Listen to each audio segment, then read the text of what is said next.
Still there? I'm glad you've come with me so far. From this point, things may get a little strange. For what follows is my own report from the wild. First, I'll tell you about what I discovered in the wildness of Japan. Second, I'll relate what I found in the desert. Both accounts are real. I hope you'll stick with me a little further. I promise you nothing in return.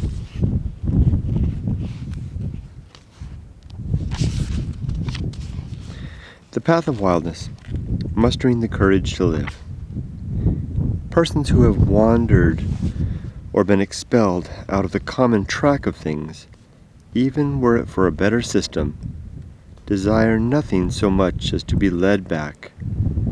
They shiver in their loneliness, be it on a mountaintop or in a dungeon. Nathaniel Hawthorne. About this section.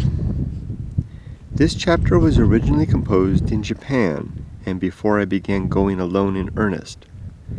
I wrote The Path of Wildness in response to the many young people who contacted me during my time as a Japan-based YouTube content creator. Young people dreaming of Japan, yet unable to muster the courage or resources to make their dream real, and writing to ask me how this trick was done, and what advice I could offer to help them get away from whatever unsatisfactory life they were living. I responded with The Path of Wildness, which is a metaphor for courage and action, and a reminder of the risk of waiting too long, and a challenge and method for getting unstuck. The Path of Wildness.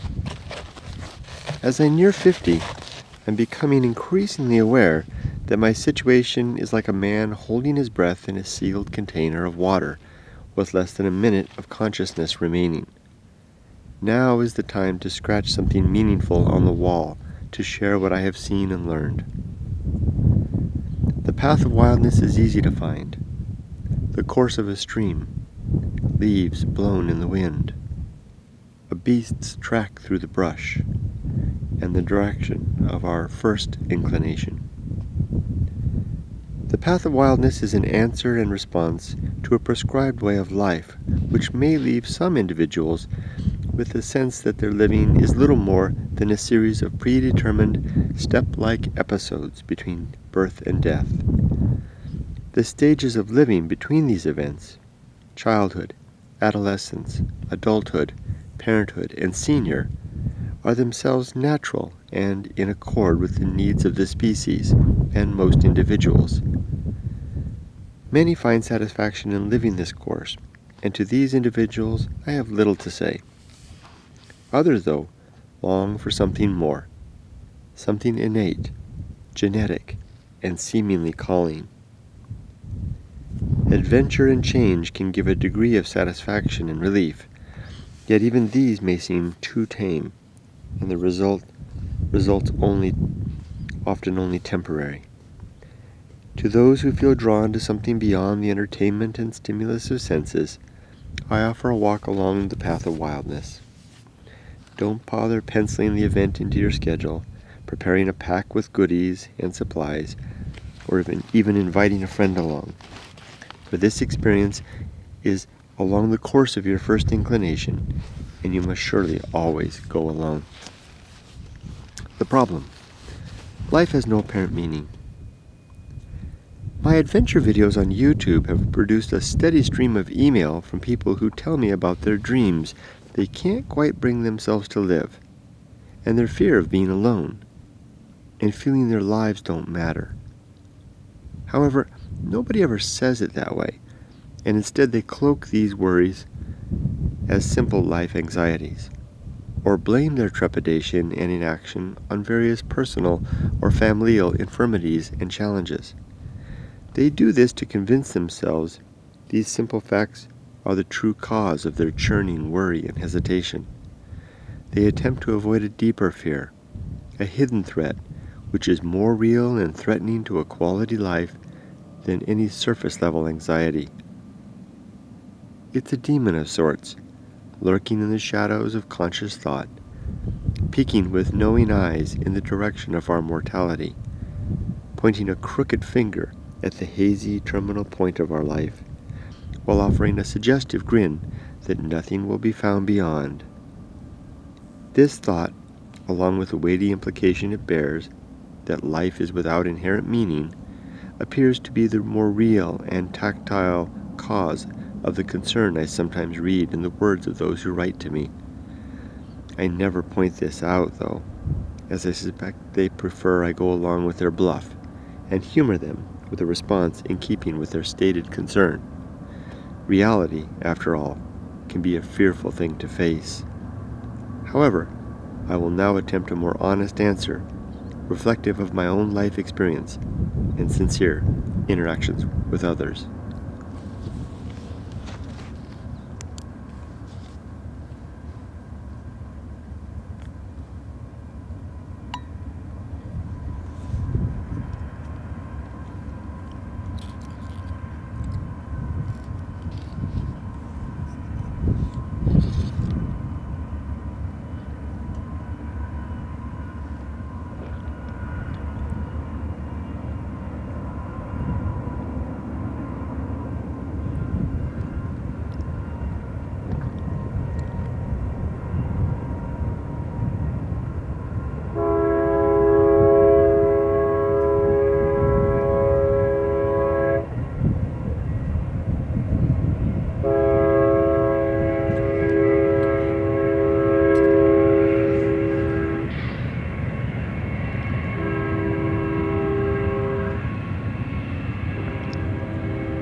This light and living we now know offers a stark contrast to the nothingness we intuitively sense existed before our birth, and the same nothingness we fear a return to after life is done.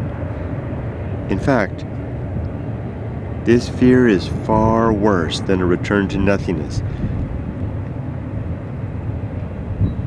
as we are each capable of holding a vision of hell in our minds more terrible and real than the worst damnation preached from any austere and authoritative pulpit. This greater terror is our sense that the universe can get along without us, that our life and living are of little real consequence in any way, and that our best efforts will account for little beyond the temporary comfort given to the handful of individuals we share and interact with, before death takes us away utterly, permanently, and forever. This is the real terror so many struggle to avoid, which reason and honest inquiry coldly reveal as true. An abject fear of ultimate insignificance and meaninglessness in the face of the curious fact of temporary life in an otherwise lifeless universe. I don't understand why the thought of death, real death, absolute death, with no chance of recovery, salvation, or continuation, is more tolerable to some than others. However, I suspect this acceptance may relate to some level of comfort and familiarity with being alone. Not that anyone will be alone after death, as even the concept of alone then would be wishful thinking. Nevertheless, during life, if we can abide our own company for extended periods of time, then the thought of being without others, or ourselves even, after death, may somehow become more palpable and acceptable, a more familiar, intangible something, and somewhere less feared, as accepted, or perhaps resigned to. To such a person, a life without absolute meaning may be acceptable. Days, months, and years of striving to no absolute end, all right, and nothing to fear. To such an individual, the journey itself becomes its own purpose. The momentary satisfaction and good feelings connected with virtue, their own worthy end, where virtue is defined simply as the pursuit of objective well-being for ourselves and others. Death, then, offers no transition, but is seen as a simple final stop, a period and ending of effort, and of striving, and of reflection towards understanding, which yields nothing more than transitory and ultimately meaningless gain to ourselves and those to follow. But is this a bad thing? If yes, then it's understandable that many protest, recoil, and fly from such thoughts. But if no, then our breathing can relax as we measure each inhalation as one of the few we get, and use the fuel of this living to move our body and activate our brain in such a way as to create our own meaning in these passing moments, and to pursue objective goodness in the willful expression of perceived best ends. So what words can I say to those who write to me asking my thoughts regarding their worldly dilemmas, when my suspicion tells me their real concern is actually a fear of their own unimportance and the utter finality of death? In most cases, I will engage their most direct questions and give the best answer and suggestion I can, given my untrained and uncredentialed qualifications. I wish, though, that I could speak to them more plainly and tell them that their deeper fears are real, and then ask them to explain their terror for my own benefit, and then hear my claims, which I hope might benefit them. Perhaps then we could both gain from a more honest and humane inquiry and inquisition into facts than any civilized, restrained, or judicial discourse could provide. For my part, I am now prepared to lay my humble case before anyone who may care to hear. Opportunity. Available light. Mind is an instantiation of consciousness, formed of energy, organized within the brain along pathways designed of genetics and molded through the unique living of each individual. There is no soul in the sense of anything transcendental or eternal.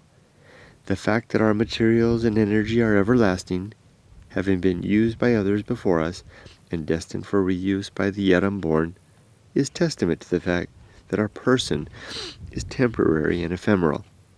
We are, individually and collectively, a brief, dim, and fast-fading spark and flash of material and energy in the darkening night of the universe.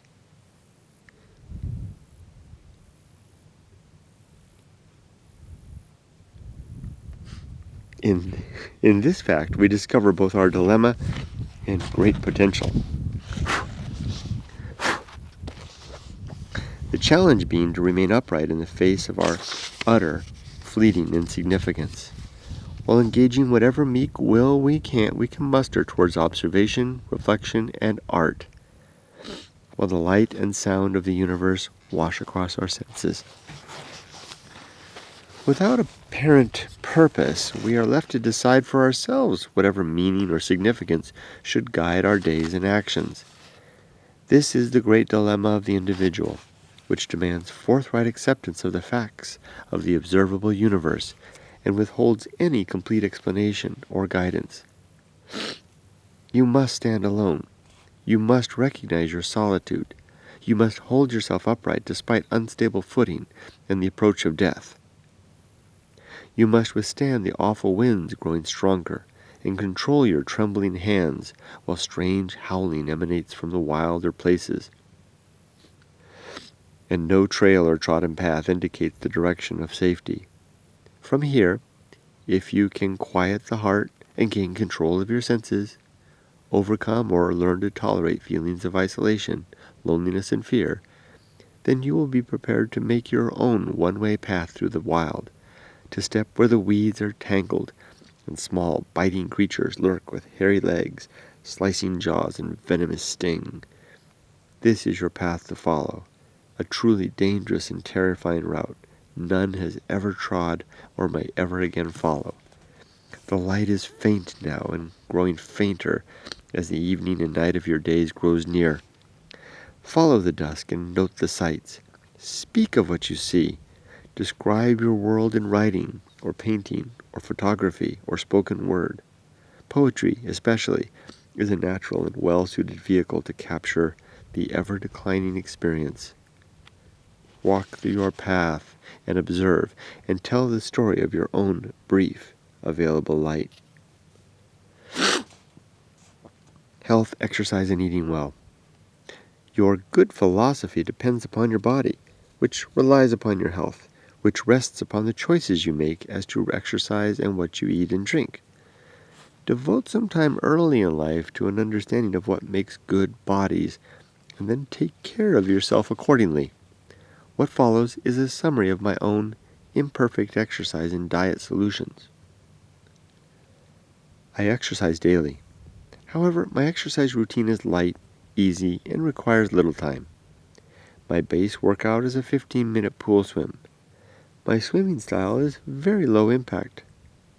I do a gentle breaststroke for 5 laps, and another 5 laps backwards breaststroke, alternating these two styles between each lap. The backwards breaststroke is something a swim instructor taught me, and involves simply resting face up on the water, like you would do with a conventional backstroke.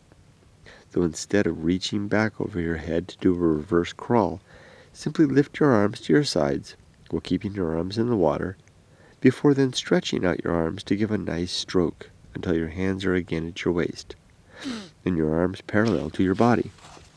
This stroke takes a little practice, but when you've got it down, the process is easy.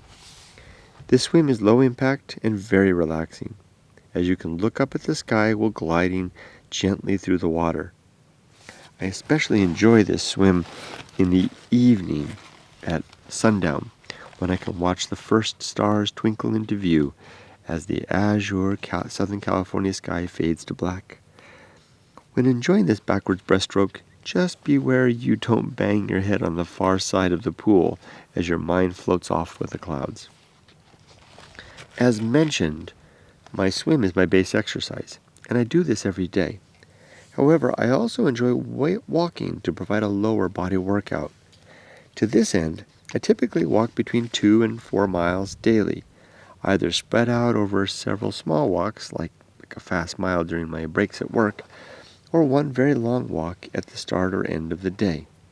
If, for whatever reason, I need to skip some exercise, it will be my walk, as the swims are not optional and can only be missed for reasons such as illness or lack of access to a pool.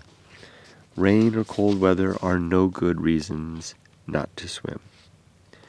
Kurt's Imperfect Diet, but much better than what I was doing before. 5 a.m. Wake up and drink a glass of water. 5:15 a.m. Shave, shower, and then drink a blended vegetable smoothie made of kale, spinach, broccoli, carrot, beets, lots of this. Note, I blend 4 glasses of this mixture ahead of time, which I keep in the fridge. I don't add anything to the smoothie other than the above ingredients, and a little water or lemon juice to help get the blending started. 5:30 a.m. Single large fried egg with a slice of buttered whole wheat toast, which I share with the dog while watching the news on TV. 8 a.m. Large mixed salad. Same ingredients used in the smoothie, but with 2 handfuls of nuts and dried berry trail mix. I sometimes use lemon juice for dressing. 11:30 a.m. A bowl of homemade chili with a slice of whole wheat bread. I make a huge vat of chili every other Sunday, which I then portion out during the weeks to follow. The chili consists simply of a variety of beans and lots of finely chopped veggies. I season with a tablespoon of cumin and another tablespoon of chili powder. 3 p.m. Small bowl of lightly salted popped popcorn as a midday snack. I pop a week's worth of popcorn on Sunday nights, which I then store in my cubicle at work. An alternative to the popcorn are a few slices of unsulfured and unsweetened dried mango. Over time, the mango has almost come to replace the popcorn. 6 p.m. Enjoy another smoothie, same as above. 8 p.m. Prepare and enjoy a healthy dinner. I'm lucky as my wife is an excellent cook, and she makes outstanding Japanese meals for our dinner. I eat as much as I like of whatever she makes, which is always good and healthy, and satisfies whatever want of gluttony may linger at the end of the day. This menu is my own, and reflects my limited sensibilities regarding taste. I am sure that someone more adept in the kitchen might find better and more satisfying alternatives. Of key importance here is the absence of processed foods, sugary drinks, or excessive sweets of any sort. I do allow myself an occasional fast food meal with my family, and an infrequent indulgence in salty snacks such as chips or sweet desserts like a cookie or a piece of candy. Popcorn at the movies is a must, as well as a few other simple and periodic indulgences which help to give my life spice and interest, without taking away too much from my efforts at eating well. As for drinks, I limit my intake of coffee to no more than 2 cups a day, 3 if I'm writing, and I try to avoid fruit juice, too much sugar, and sodas. A beer or glass of wine are fine in the evening, though these seem to hold less appeal for me with each passing year. Starbucks is a must. My favorite is a grande-sized extra hot mocha with 2 pumps of syrup and whipped cream. After all, everyone's got to have an indulgence or two to punctuate the serious and difficult work of living well. I occasionally enjoy this particular treat in the evening after work, when I sit down to answer my personal email, as I find the sugar caffeine boost to be a nice stimulation to my improved human response.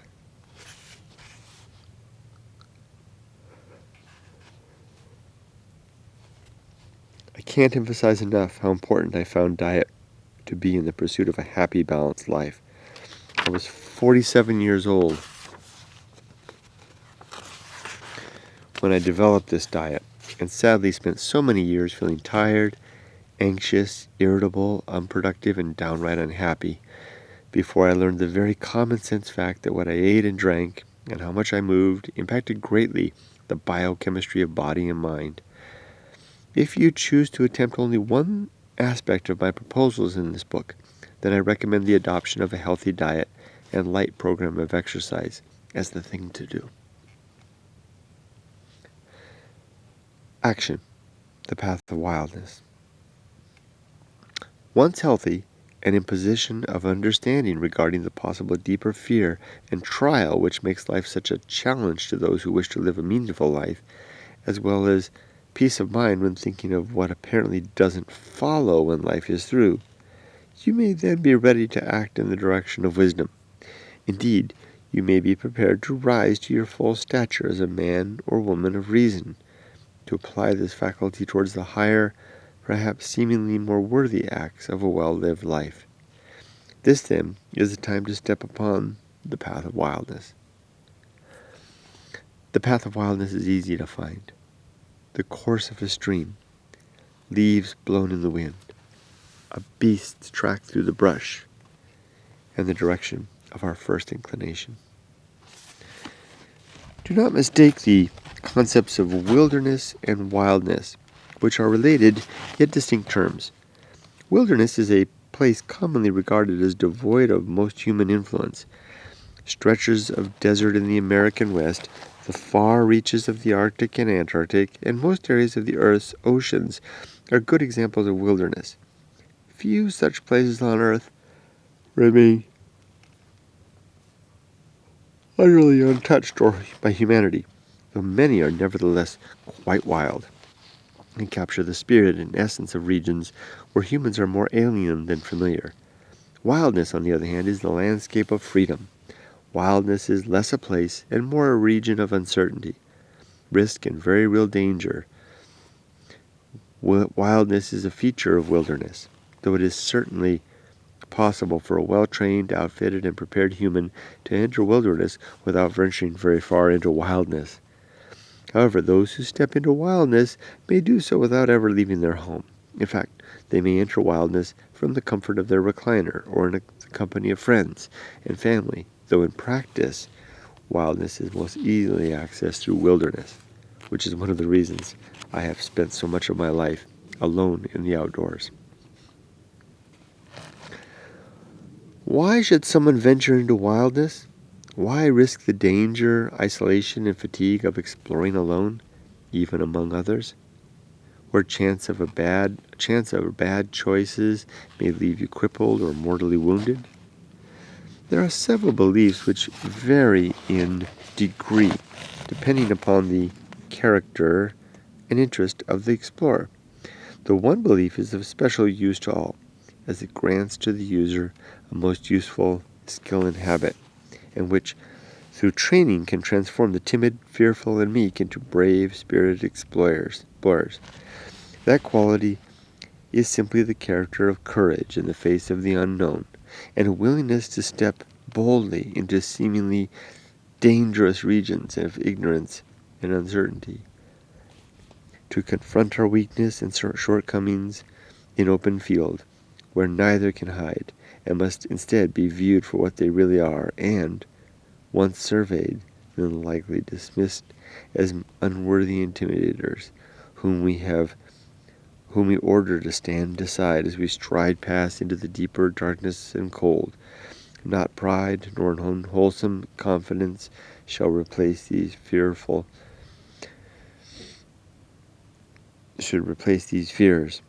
as these too cannot fail to fall away during our struggle through the wild places. Indeed, most superfluous human traits are vulnerable to being lost along the way, as the close-cutting branches, vines, and thorns pull away everything which sticks out from our person, and which is not essential to our truer character and inner strength.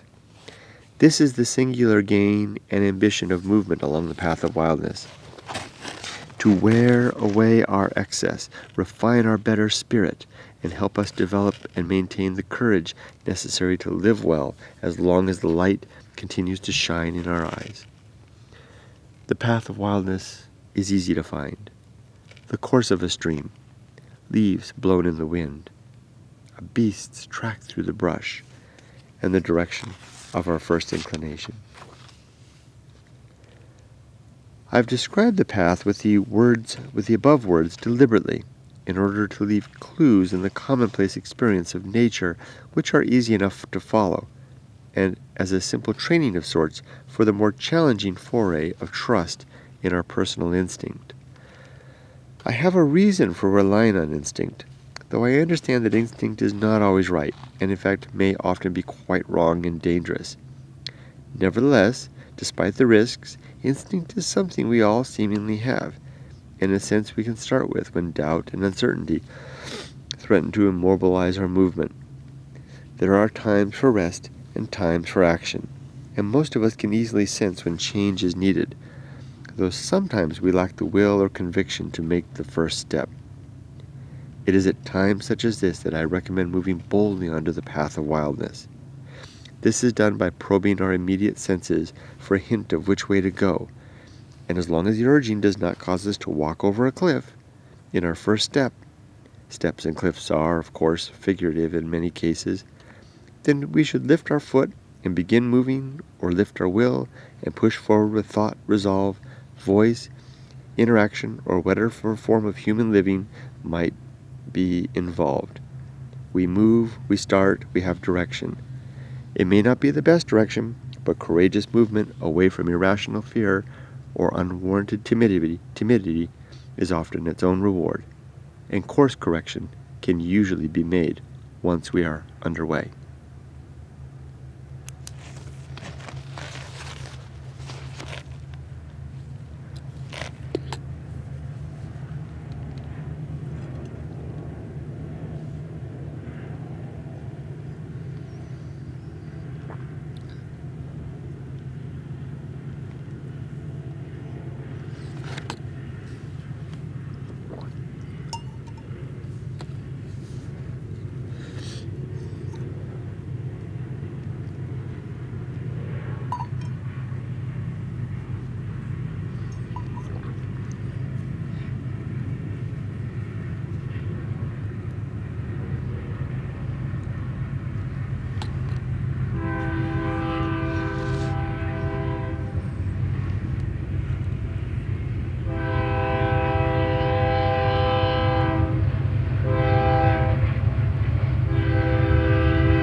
Once upon the path, the brave explorer should expect two things: danger and treasure.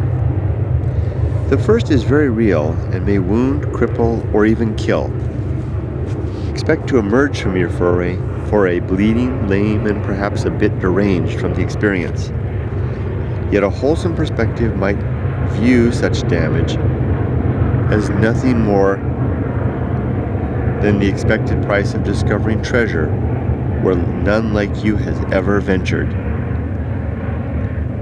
New explorers may hope, and likely succeed, in carrying away fresh wealth in the form of possessions, status, and acclaim from the lonely wild lands. These can indeed be had, in abundance in fact, though the glitter and sparkle of such tangible gain may appear as rust to those who go still further in search of the intangible treasures of mind and experience. These brave individuals will most likely return from their ventures exhausted to the point of collapse, pale with blood loss, and slightly mad from the close proximity they achieved to the source of the terrifying howling, which can only be heard in the most extreme frontiers of dark and bleak wildness. Their pockets will certainly be torn and empty, and they may be unable to speak clearly of the wonders they've seen, though this is less due to any defect in the speaker's voice,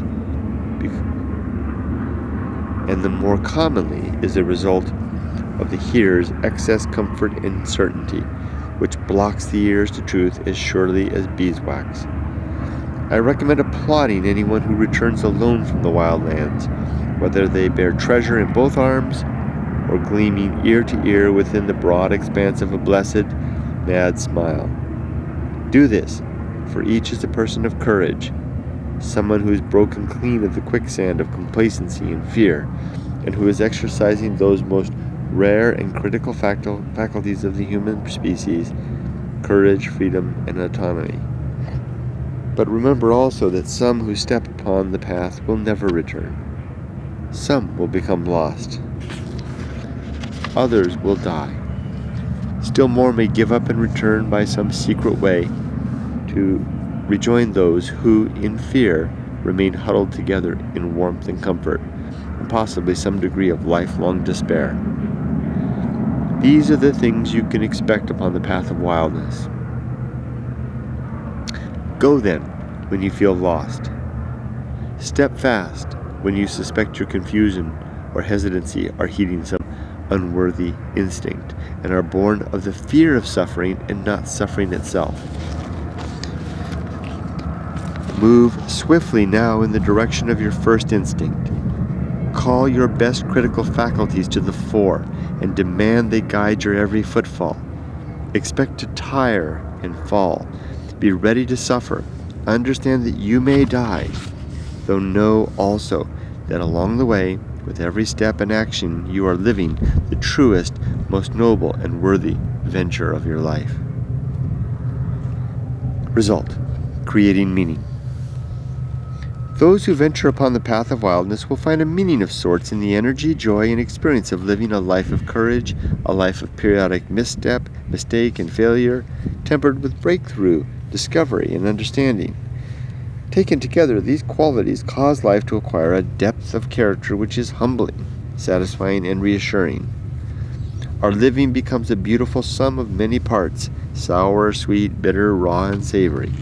A delicious banquet of days which fills our mind like a feast fills our stomach and gives us pause along the way, and in the end to rest in sated comfort at the fullness of our life.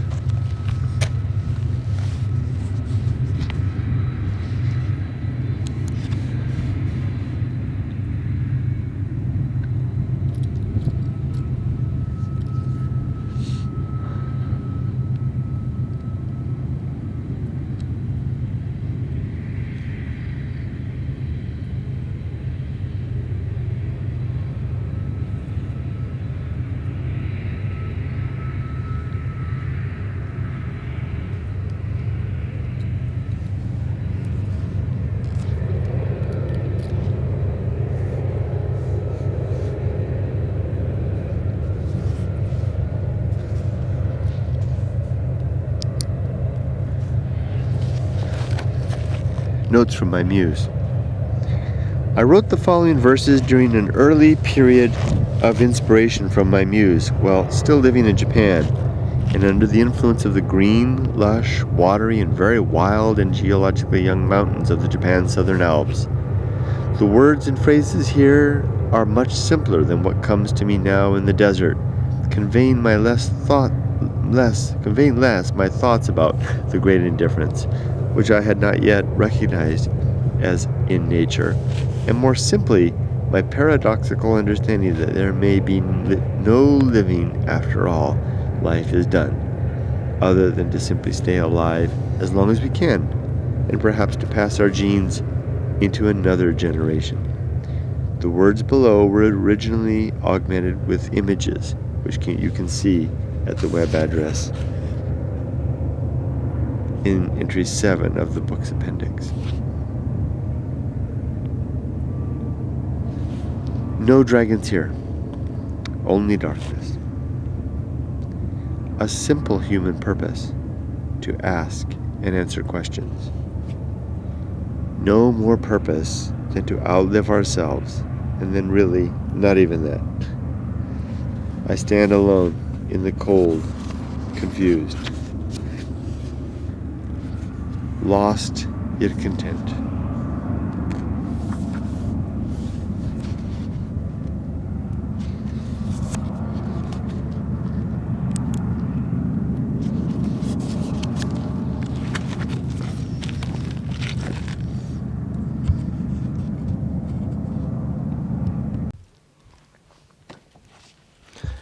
A simple human purpose, to ask and answer questions.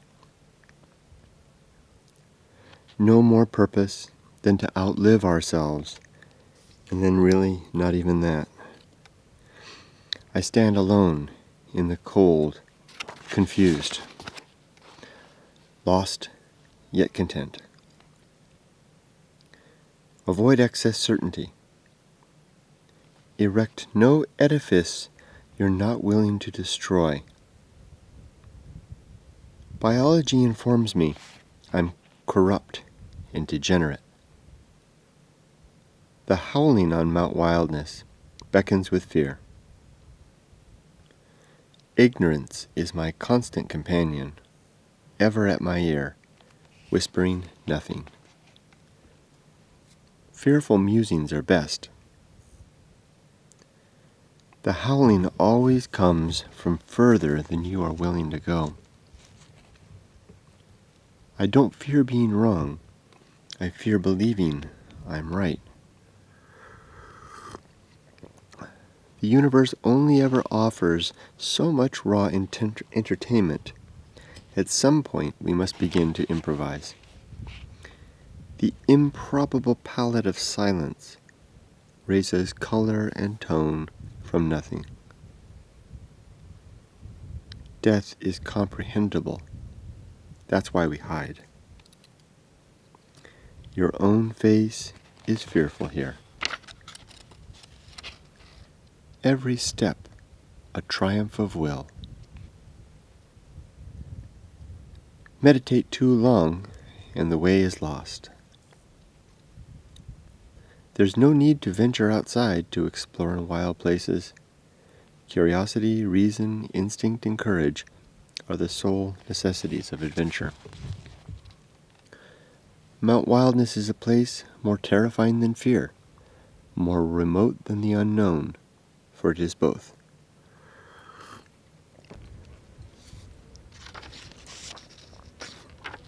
Every step a triumph of will. Meditate too long, and the way is lost. There's no need to venture outside to explore in wild places. Curiosity, reason, instinct, and courage are the sole necessities of adventure. Mount Wildness is a place more terrifying than fear, more remote than the unknown, for it is both. Making an adventure of living. There are no fresh starts, only new steps. There are no bridges here, where streams are cold and fast. Mount Wildness is the landscape of fear, a truly dangerous place. There's a woodsman's cabin on the near slope of Mount Wildness, abandoned many years. Go alone, and any road can become a path. After a certain point, we all begin to dissolve. The blessing of becoming lost. Ordinary light becomes strange, and stranger still. Innocence renders the initial step unnecessary, for youthful movement is from the first intuitive, earnest, and seemingly irrevocable. Sometimes go where you do not want to go. Mount Wildness is a dark place, full of light. If you fear dark places, then stay where you are.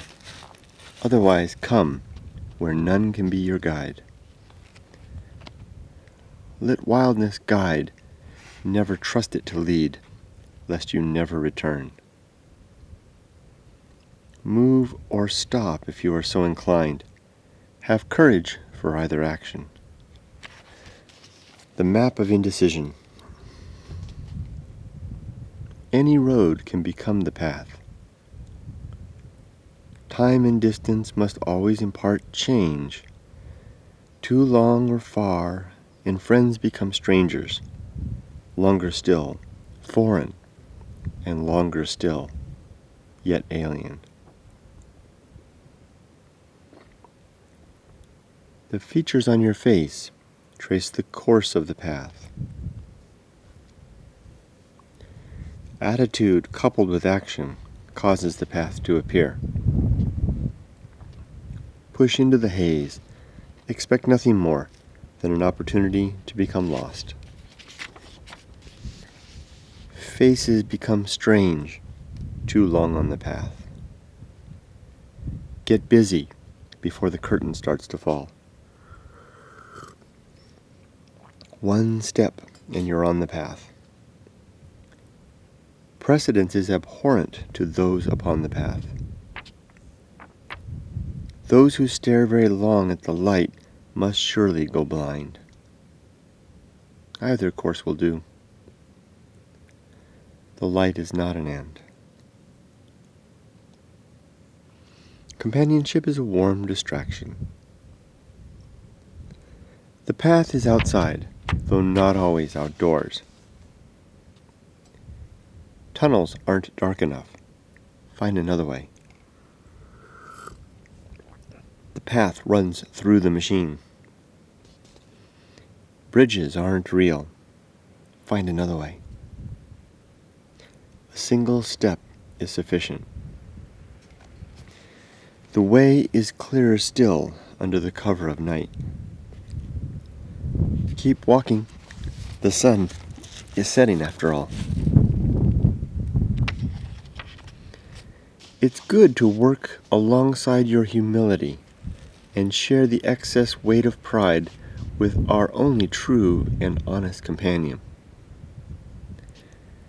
When I was 18, ideas flashed past my consciousness too fast and fleeting to catch or even properly apprehend. At 28, I squeezed them from my mind with crayons and loud music. Raw, textured notions, wholly adolescent and shaped like cliché. 38 allowed no time for such nonsense. 48 finds the ideas returned, though now I am too tired and fed up to attempt to lead, and instead follow meekly wherever the sunlight moves, seeking warmth and thoughtful respite in whatever time remains. Instilling fear and the suspension of critical thinking are the methods of those who themselves fear and refuse to think. Refugees of reason, huddled in the dark, begging company and offering stale sustenance, if only you'll acquiesce. Stationary strides are longest. Only individuals can have courage, for the group can never truly be brave. If you ever doubt your way, and question right or left, choose the darker, dense, and overgrown route, for this is where your ignorance is thick, and where passage will surely come at a price. For a time in my 20s, I didn't wear shoes. It was hard at first, though my feet soon toughened, and I walked with ease over every surface, without discernible wear, and feeling everything. I wonder what might become of my consciousness should I give up my learned conventions of thought and trod treadless across the landscape of mind. Wildness is found wherever courage provokes another step. Moving at the pace of interest, we arrive sooner.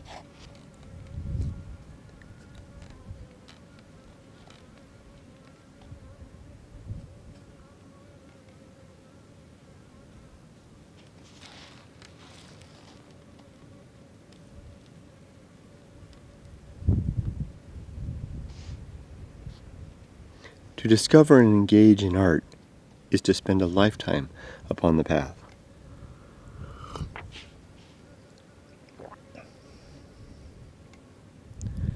The Path of Wildness is a solution for those not seeking escape.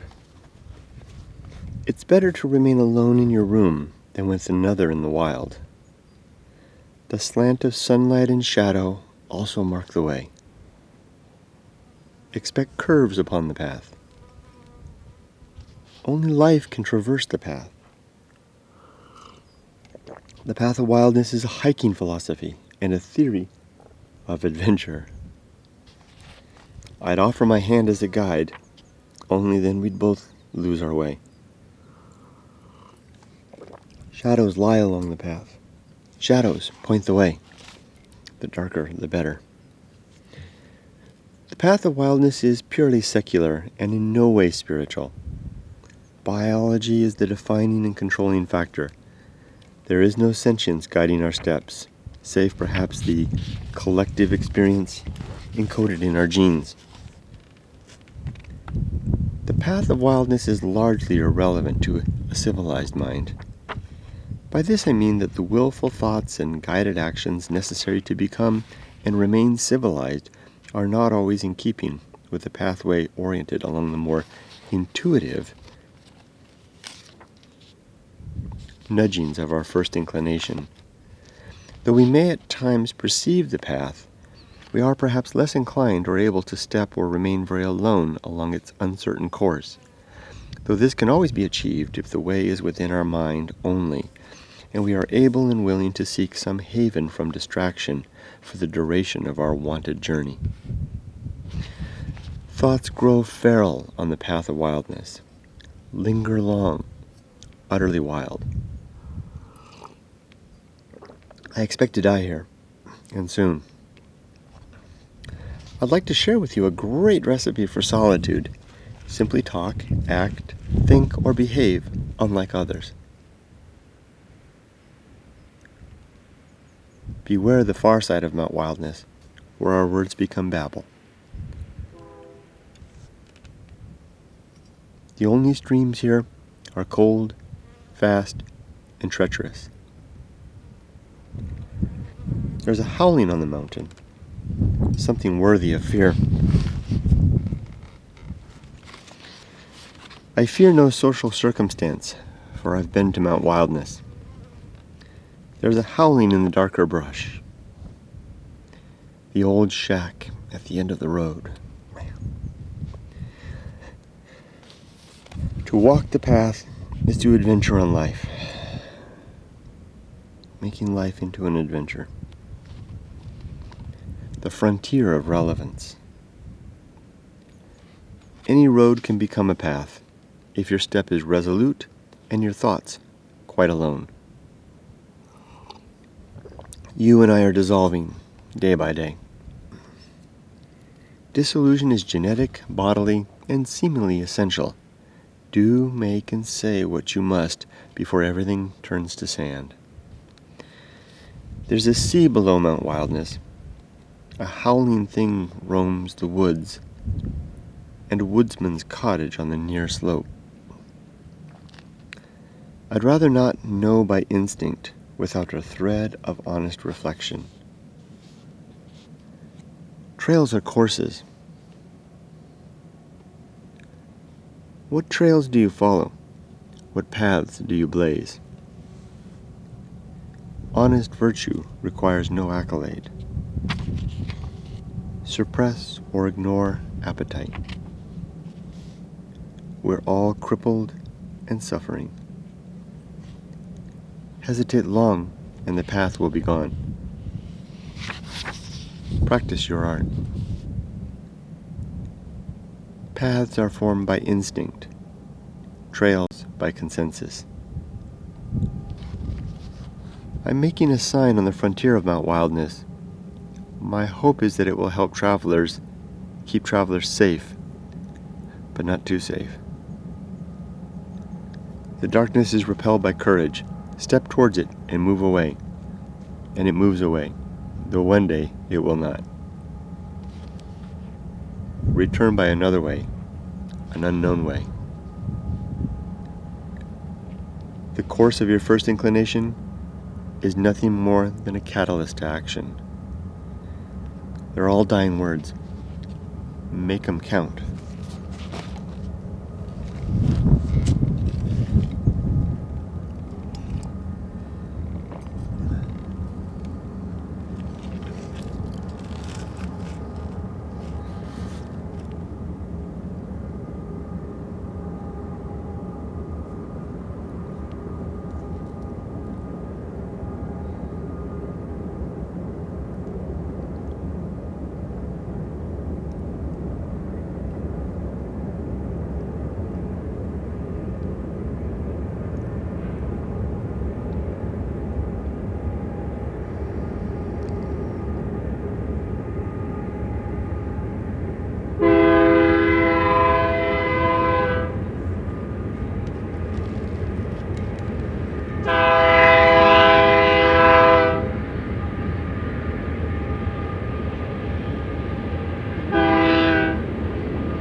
An investment in relevance.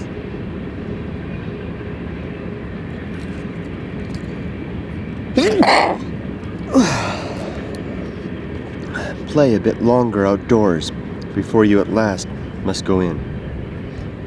Abandoned paths everywhere you look.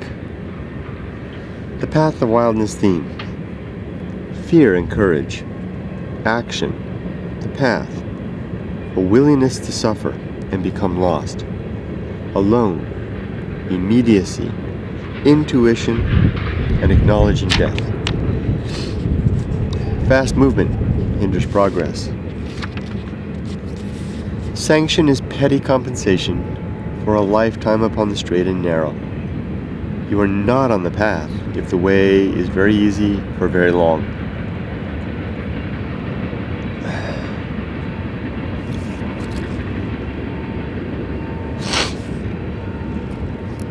The most fearful thing is the distant howling.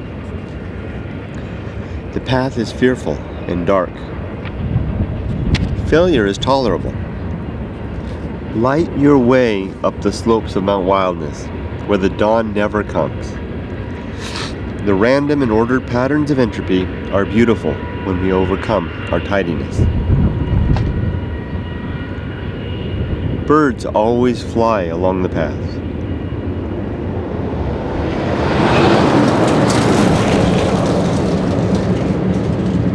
Leaves always blow along the path.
If you are ever uncertain how to start, simply follow the leaves and tread in the direction of bird flight.